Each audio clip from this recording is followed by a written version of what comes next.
합격 무지개 특강 유아리입니다. 안녕하세요. 네, 제 3강까지 합격 2차 공부 열심히 하고 오셨나요? 자, 오늘 제 4강 강의 내용은 바로 합격 심층 면접에 대한 내용입니다. 우리가 심층 면접의 경우 그리고 수업 실연의 경우 대부분은 실기 위주의 공부를 하셔야 되기 때문에 본 강의에서는 기초 이론 핵심에 대한 안내를 좀 드릴게요. 그리고 2차 실기는 우리 1차 열심히 공부하고 1차 시험 끝나자마자 직접 얼굴 보고 열심히 공부하자고요. 자, 오늘 우리 합격 2차 제4강 합격 심층 면접에서 볼 내용은 다음과 같습니다. 자, 볼까요?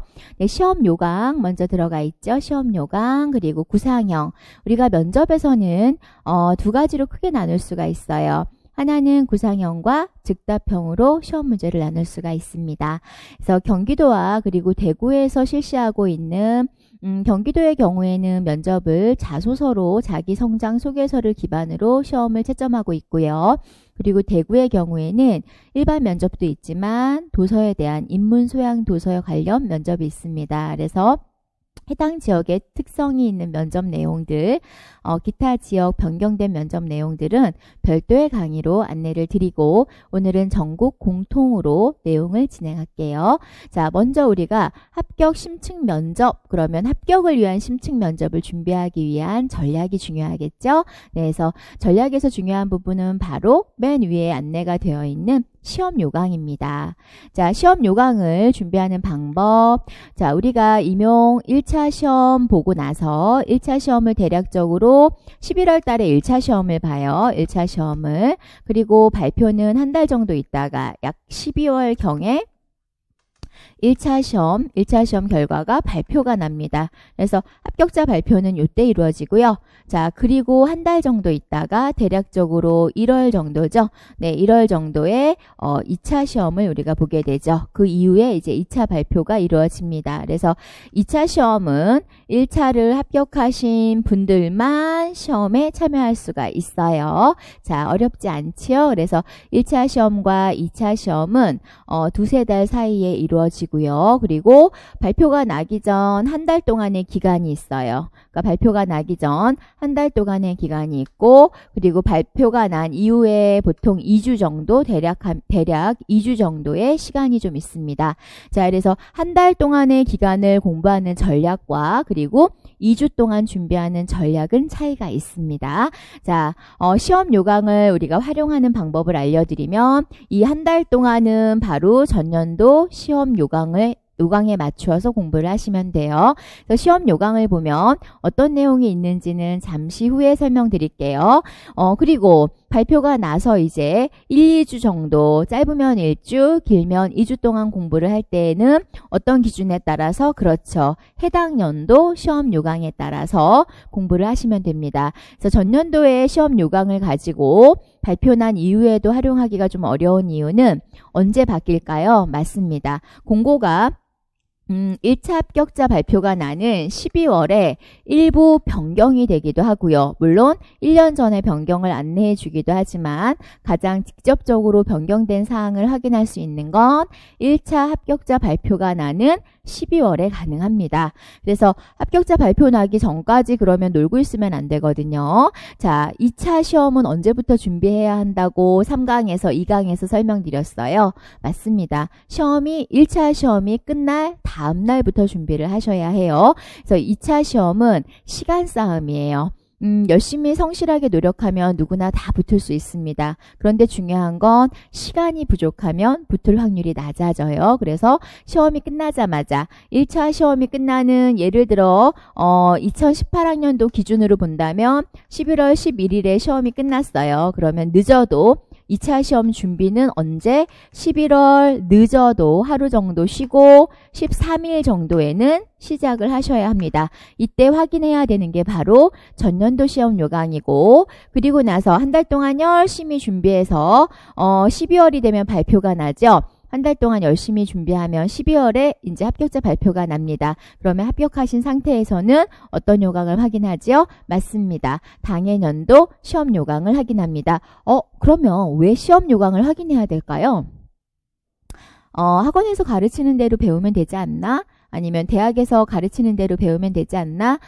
그렇죠. 그런데 가장 중요한 건 시험 요강에 채점 기준이 들어가 있습니다. 그래서 우리가 대학에서 그리고 학원에서 지도를 받을 때에도 가장 기준으로 삼아야 되는 게 바로 시험 요강이에요.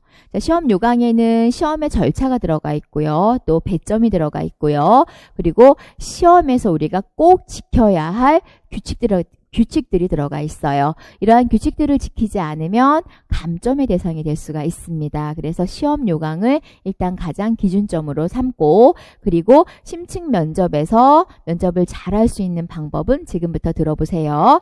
자, 시간은요, 일단 구상형은 구상을 하고 들어갑니다. 그러니까 시험 보기 전에 미리 대기실에서 답을 작성할 수가 있어요. 그리고 가지고 들어가서 작성한 답안을 가지고 들어가서 본인이 직접 보면서 말씀을 하실 수가 있는 게 구상형입니다.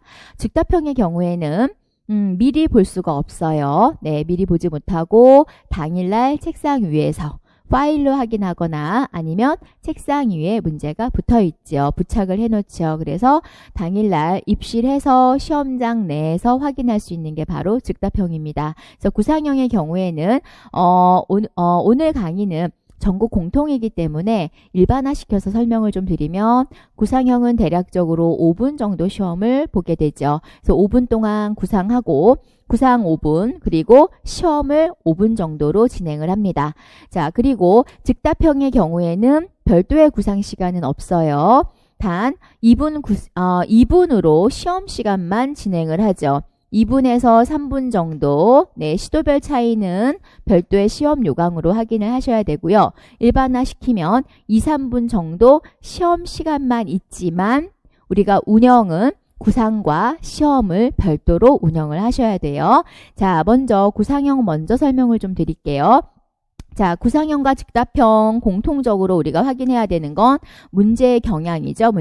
문제는 유치원 교육 현장에서의 이야기와 관련된 문제들이 나온다. 즉, 우리가 1차에서 유아교육 개론 공부를 하죠. 그래서 유아교육 개론에서 우리가 공부한 내용들 위주로 문제가 출제가 됩니다. 그래서 구상형은 일반적으로 사례가 많이 나오고요. 사례를 주고 관련된 사례의 문제점이나 혹은 문제점에 대한 해결 방안, 이렇게 해서 쉽게 설명드리면 대략적으로 400자에서 500자 정도의 논술형이라고 보시면 되겠죠. 그래서 논술로 좀 길게 작성을 하시는 주관식 문제가 바로 구상형입니다. 그리고 대부분은 실제 문제점, 실제 현장에서의 문제점과 그리고 문제점에 대한 해결 방안에 대해 답을 하시게 되는데, 그 정답의 기준은 유아교육 개론, 우리가 공부한 이론 내용에 있습니다. 자, 즉답형의 경우에는 단답 문제를 많이 출제합니다. 예를 들면 친사회적 행동의 유형 3가지를 말씀해 보세요 라고 단답으로 3가지, 첫째, 둘째, 3가지, 셋째, 3가지 정답만 말씀하시면 되는 단답형 문제가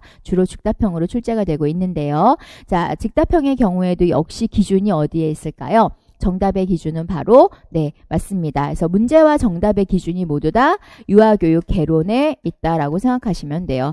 유아교육 개론, 그리고 조금 더 포괄적으로 가면 우리가 누리과정을 공부하죠. 그래서 유아교육 과정 부분, 누리과정이라고 명시해 드릴게요. 자, 누리과정이란 2015 개정 유치원 교육과정을 말씀드립니다. 그래서 문제와 정답의 기준이 바로 우리가 1차 때 배운 이론에서 출제를 한다라고 생각하시면 됩니다. 따라서 2차 때 심층 면접을 위한 이론 공부는 최소화하고 심층 면접을 위한 실기 공부는 최대화해야 한다. 그래서 심층 면접은 이론 공부와 자, 3가지로 다시 한번 정리가 되겠죠. 시험 요강에 따라야 되고, 자, 그 다음 이론 공부를 해야 되고, 그 다음 실기 연습을 해야 한다. 자, 이론 공부는 대략적으로 제 강의에서 분석해보면 10% 정도 반복 공부를 좀 하시면 되고요. 나머지 90% 정도는 실기 위주의 연습을 하시면 되겠습니다. 그래서 이론과 실기를 100% 공부라고 봤을 때 비중을 본다면 이론이 10% 정도, 우리가 1차에 공부한 걸 다시 한번 반복하는 정도. 자, 그리고 실기는 대략적으로 90% 정도. 그래서 실전 연습이 중요하다. 이 얘기겠죠. 자, 이제 구상형 즉답형 조금 더 구체적으로 들어가서 설명드릴게요. 자, 구상 5부는요. 대기실에서 이루어집니다. 시험 평가실이 아니고 대기실에서 미리 구상을 하게 되고요. 대략적으로 시간 안배만 간략하게 설명드리면 3분 정도는 답을 작성하시고 3분에서 4분 정도는 답을 작성하시고 1분에서 2분 정도는 답안을 말씀하는 연습을 하시면 구상 시간을 적합하게 활용할 수가 있습니다. 그래서 3, 4분 답 작성법은 2차 실전반에 들어오셔서 정확하게 안내를 받으시면 되겠죠. 자, 이때 우리가 답을 작성하는 방법은 바로 밑에 시험 시간에 우리가 답을 말하는 방법의 순서대로 작성을 하시면 돼요. 자, 서론과 결론 그리고 본론으로 구성이 되어 있죠. 자, 즉답형하고 공통되는 부분이 있으니까 같이 설명할까요? 서론과 결론 같이 구성이 되어 있죠. 자, 서론 똑같습니다. 서론 형식이 동일하고요. 답하는 형식이 동일하고 결론은 전국 공통입니다. 자, 서론은 전국적으로 조금 용어가 차이가 나지만 결론의 경우에는 전국 공통입니다. 결론 뭐라고 이야기했습니까? 그렇죠. 이상입니다. 정답을 말하고 정답이 끝났음을 안내하는 이상입니다. 라는 말씀을 하시면 끝납니다. 정답 내용이. 자, 그리고 자, 그 다음에 구상형이든 즉답형이든 결론은 이상입니다로 마무리하시면 돼요. 자, 그러면 서론의 경우에는 전국적으로 용어 차이는 있지만 어떤 말을 드리면 되냐면 일반적으로 구상형 서론은 구상형 문항에 대해 말씀드리겠습니다. 답변 드리겠습니다. 자, 즉답형은 즉답형 문항에 대해 말씀드리겠습니다. 답변 드리겠습니다. 다시 한번 적고 계시나요? 자, 구상형 문항에 대해 말씀드리겠습니다. 혹은 답변 드리겠습니다. 즉답형 1번 문항에 대해 말씀드리겠습니다. 혹은 답변 드리겠습니다. 즉답형 2번 문항에 대해 말씀드리겠습니다. 혹은 답변 드리겠습니다. 이렇게 문제를 재진술하는 말씀을 서론에서 하시면 되고요. 자, 지금 제가 설명드렸던 이 서론과 결론은 어디에서 확인할 수 있느냐? 학원과 책, 대학의 서적이 아니고 어디에 있어요? 그렇죠. 바로 시험 요강에 안내가 되어 있어요. 그래서 시험 요강을 보시고 해당 응시 지역에서 요구하는 서론의 용어를 사용하시면 되고 결론의 경우에는 전국 공통으로 이상입니다라고 말씀을 하시면 되겠습니다. 자, 이제 마지막 본론에 대한 설명을 좀 드릴게요. 자, 본론은 구상형의 경우에 또 즉답형의 경우에 뭘까요? 본론은 맞습니다. 정답입니다. 정답. 네, 정답을 작성하시면 돼요. 그래서 정답은 구상형이나 즉답형의 경우에 가지수의 제한 몇 가지 말씀하세요 라고 하면 가지수에 대한 제한을 고려하셔서 정답을 나열하시면 되는데 자, 정답 쓰는데 중요한 팁을 좀 하나 알려드릴게요. 네, 정답을 쓸 때 중요한 팁은 우리가 논술을 쓸 때 정답을 나열할 때가 있죠. 두세 가지 이상을 나열할 때 어떤 방법으로 나열을 했습니까? 정답 나열 방식이라고 제가 강의 때 말씀드리는데요. 맞습니다. 첫째, 자, 둘째, 셋째 이렇게 정답을 작성하실 때는 한 문장으로 쭉 연결하지 마시고 가지수에 따라서 첫째, 둘째, 셋째 하고 하나하나 나누어서 답을 작성하시면 듣는 분들은 더 잘 들리고요. 또 말씀하실 때에도 조금 더 논리성과 그리고 설득력을 높일 수 있게 말씀하실 수 있는 문장입니다. 그래서 본론 정답을 본론은 두 가지 기준을 고려하시면 돼요. 정답을 말하자. 또 문제에 따라 차이가 있겠지만 가급적 정답 나열 방식을 사용해서 일목요연하게 잘 들을 수 있도록 정리를 하는 것이 중요하다입니다. 자, 심층 면접 구체적으로 이론은 1차 시험을 위한 공부로 대체를 하시면 되고요. 자, 중요한 거는 이제 우리가 1차 시험이 끝나고 만나면 바로 실기 90%를 위해서 대략 4주에서 길면 6주까지 연습을 해야 되겠죠. 자, 오늘 2차에서 우리 개인 심층 면접에서 준비해야 될 내용들에 대해서 함께 알아봤지요. 다시 한번 정리할까요? 심층 면접의 경우에는 맞습니다. 시험 요강을 기준으로 준비를 해야 되고, 그리고 이론의 경우엔 10% 정도의 반복 훈련이 필요하다. 그래서 1차 공부를 열심히 해놓으면 2차 때는 공부한 내용들을 상기시키는 정도의 이론 공부, 나머지 90%는 실전 위주로 준비를 해야 합니다. 자, 오늘 구체적으로 두 가지, 구상형과 즉답형, 구상하는 방법, 그리고 즉답형에서 답하는 방법에 대해서 설명을 드렸죠. 한 가지 빠진 게 있네요. 구상형의 경우에는 구상시간 5분이 있다고 말씀을 드렸는데요. 즉답형의 경우에는 원래는 구상시간이 없다라고 말씀을 드렸어요. 자, 그러면 구상시간을 내가 어떻게 꺼내와야 될까요? 네. 자, 즉답형 2, 3분 정도로 진행을 할 때 구상은요, 우리가 문제지를 보는 게 바로 구상 시간이에요. 문제를 확인하는 시간.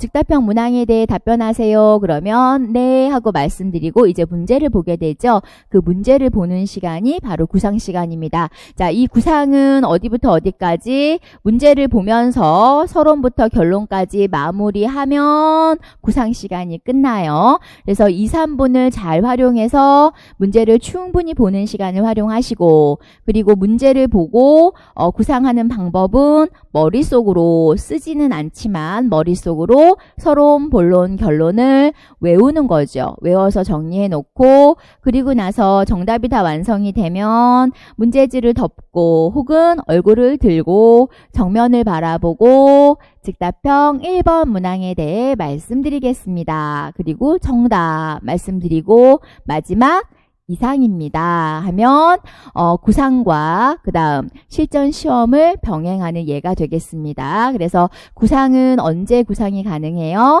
문제지를 보고, 문제지를 볼 때는 단순히 문제만 보는 게 아니고 문제에 대한 서론, 본론, 결론, 즉 시험에서 내가 말할 내용을 머릿속으로 다시 한번 암기하기, 그리고 나서 문제에서 얼굴을 들거나 혹은 문제를 덮고 앞에를 바라보고 실제 시험에서의 정답, 서론, 본론, 결론을 말씀드리면 됩니다. 빠질 뻔했네요. 중요한 내용이죠. 자, 시험 요강, 구상형, 즉답형 조금 짧은 시간 동안 설명하느라고 빠르게 말씀을 드렸어요. 본 강의는 다시 한번 들으세요. 다시 한번 들으시고 전체적으로 꼭 중요한 키워드니까 기억해 놓으시고요. 열심히 1차 공부하고 1차 시험 끝나자마자 만나서 2차 때 즐겁게 실기 위주의 공부를 할게요. 자, 오늘도 짧은 시간 만났지요. 한 주 동안 5강을 만나러 오시기 전까지 즐겁게 또 임고생답게 열심히 공부하고 만납시다. 아리아리 합격!